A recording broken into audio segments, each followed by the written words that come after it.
कहते हैं जुड़वा दिल्ली बच्चे को दिल जन्म बरोगी दिया था ना? तो लड़का कहाँ है? ये अनिका के बारे में इतना क्यों पूछ रही है? ऑनेस्टली मैं किसी ऐसे से दोस्ती नहीं कर सकती जो अपनी लाइफ की बातें मुझसे छुपाए। I am really sorry. Ragini, मैं बताता हूँ। अनिका की धड़कनें तेज हो चुकी थीं। पिछले 6 सालों से अनिका को बस इसी पल का इंतजार था कि कहीं से उसके बेटे की कोई खबर मिले। एक बेटे को अपनी माँ के साथ देखकर अनिका को अपने खोए हुए बेटे की याद आ गई और वो चाहकर भी अपने आंसुओं को रोक नहीं पाई। लेकिन फिर अपने आंसुओं को छुपाने के लिए तुरंत अनिका ने पर्स से सनग्लासेस निकाले और पहन लिए। अगर आज ये निकल गई तो फिर बहुत मुश्किल से हाथ आएगी। मुझे रागिनी को रोकना होगा। देखो रागिनी, मैं सच में नहीं जानता हूँ कि वो बच्चा इस वक्त कहाँ पे है, लेकिन ये जरूर जानता हूँ कि अनिका के पापा गौतम ने उसे किडनैप किया। ये सुनकर अनिका पूरी तरह से टूट चुकी थी। उसे शक तो था कि उसके पापा उसके बेटे की किडनैपिंग के पीछे थे, मगर आज कुणाल के मुंह से ये सुनकर उसे यकीन भी हो गया। वो समझ नहीं पा रही थी कि उसके पापा ने आखिर ऐसा क्यों किया। और रहा सवाल इस बच्चे का, तो उसके पैदा होते ही उसे अनिका से हमेशा के लिए दूर कर दिया जाएगा, मेरा यकीन है। रागिनी, तुम इतना नर्वस क्यों हो रही हो? और तुम्हें इन सब बातों से क्या लेना देना? क्यों परेशान हो रही हो तुम? मैं इतनी जल्दी किसी से दोस्ती नहीं करती, और जब तक उनके बारे में पूरी इन्फॉर्मेशन ना मिल जाए ना, मैं दोस्ती नहीं करती। अब तो मिल गई तो दोस्ती का हाथ बढ़ा दो। अनिका के लिए अब कुणाल किसी काम का नहीं था, क्योंकि वो जानती थी कि कुणाल उसे उसके बेटे तक नहीं पहुंचा सकता। इतनी आसानी से नहीं, तुम्हें थोड़ा और इंतजार करना पड़ेगा। कोई बात नहीं, शहर की लड़की है ना, तो नखरे तो दिखाएगी।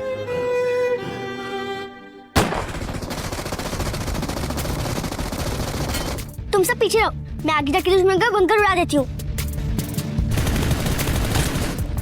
यस, ये बूस्टर हमारी टीम का है। राहुल 1-2-1, तुम एयरबेस पे हमला करो। रेडी? 1, 2, 3। हम जीत गए।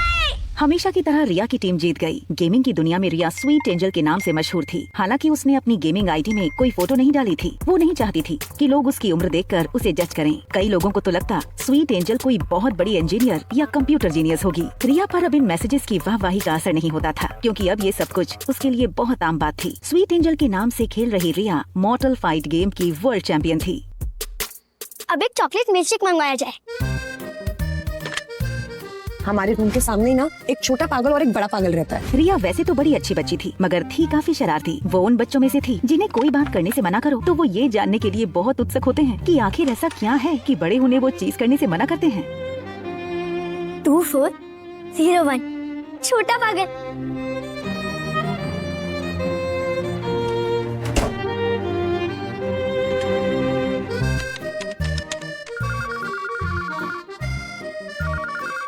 वैसे तुम्हारी वजह से ना गेम हार जाता है यार। ज्यादा से ज्यादा स्वीट एंजल की गेम को फॉलो किया करो, ताकि तुम लोग भी कुछ सीख सको। हद है यार तुम लोगों की।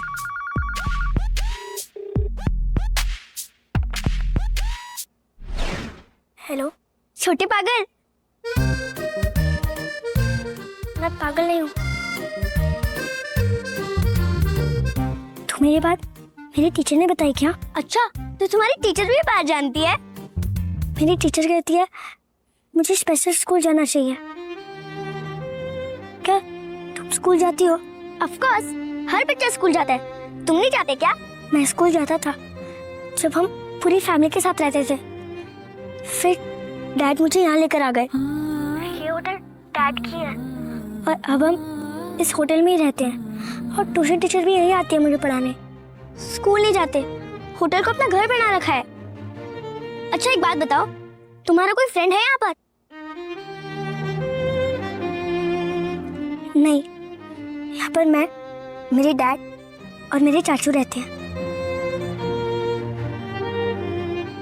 अच्छा, तुम मेरे फ्रेंड बनना चाहोगे?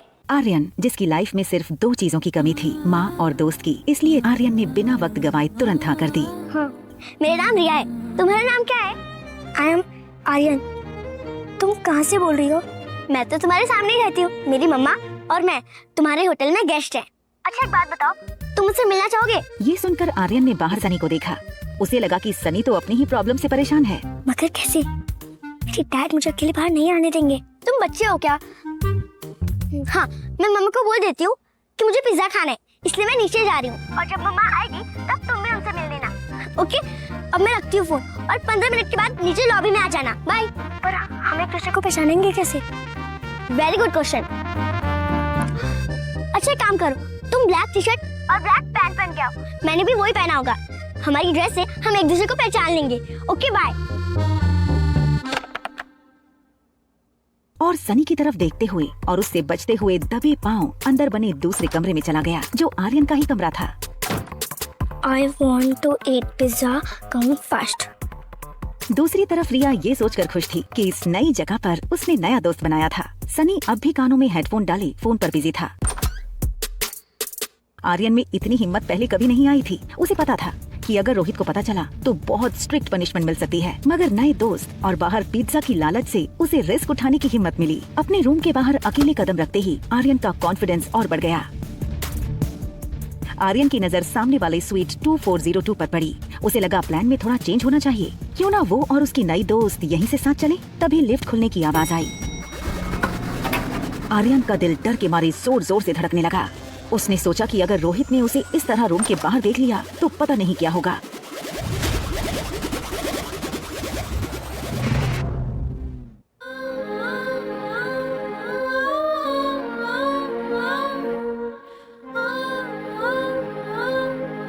एक माह होने के बावजूद आर्यन को black jeans, black T shirt और स्पोर्ट शूज में देखकर वो भी धोखा खा गई थी और सोच रही थी कि ये उसकी बेटी रिया है। I am so sorry, mamma is late no. और ये क्या बदमाशी है रूम से बाहर आने की? अनिका अपने रूम का दरवाजा खोलने के लिए आगे बढ़ी। रूम के अंदर रिया थी, लेकिन इससे पहले कि अनिका रूम खोल पाती, उसकी नजर रिया के मैसेज पर पड़ी। आई एम सो सॉरी। भूख लगी होगी ना तुम्हें? चलो किसी अच्छे से रेस्टोरेंट में जाके पिज्जा खाते हैं। ओके, चलो। जब से आर्यन अनिका से मिला था, वो बस उसे ही देखे जा रहा था।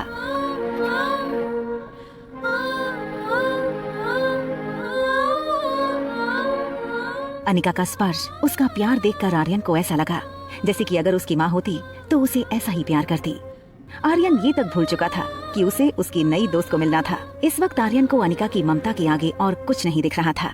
लिफ्ट में अनिका की बगल में खड़ा आर्यन धीरे से अचानक अनिका की उंगली पकड़ लेता है। ये देखकर अनिका को थोड़ा अजीब लगा और उसने आर्यन की तरफ देखा। आर्यन की आंखें जैसे अनिका की आंखों से पूछ रही हों कि माँ तुम कहाँ थी? अनिका, जो आर्यन को रिया समझ रही थी, उसने एक पल के लिए सोचा कि रिया ऐसे इमोशनली क्यों देखी जा रही है उसको। आर्यन ने आंखें बंद कर ली और अनिका को जोर से पकड़कर हक कर लिया, मानो जैसे आर्यन को हमेशा से इसी पल का इंतजार था। उसने अनिका को पहले कभी देखा तक नहीं था, मगर आज उसे ऐसा लग रहा था जैसे वो अनिका की गोद में पहले भी खेला है। रोहित और अनिका की नजरें एक दूसरे से मिली, लेकिन दोनों में से किसी ने कुछ नहीं कहा। आर्यन का सर अनिका के कंधों पर झुके होने के कारण रोहित को आर्यन का चेहरा नहीं दिखा। रोहित बस अनिका को जाते हुए देखे जा रहा था। ऐसा लग रहा था मानो रोहित अभी आर्यन को अनिका की गोद में देख लेगा।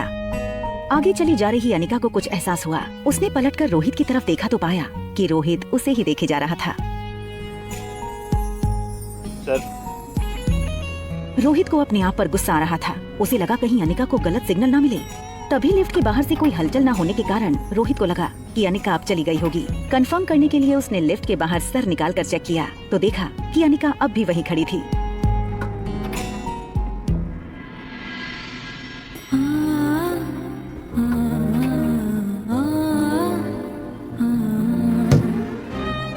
रोहित, जो पहले से थोड़ा डिस्टर्ब था, उसने रिया को आर्यन समझकर कड़क आवाज में डांट दिया। तुम फिर बाहर निकल आए?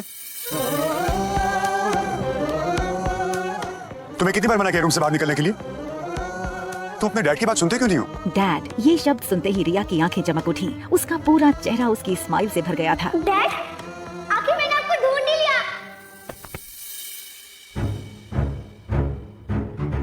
रोहित गुमसुम और चुपचाप रहने वाले आर्यन का ऐसा मस्ती भरा रूप देखकर हो गया था हैरान। दूसरी ओर अनिका भी मस्ती करने वाली रिया को इस तरह गुमसुम देखकर हो गई थी परेशान। बच्चों की अदला बदली से अनिका और रोहित आखिर कब तक रहेंगे अनजान? क्या ये अदला बदली उनकी कहानी में लाने वाली है कोई तूफान?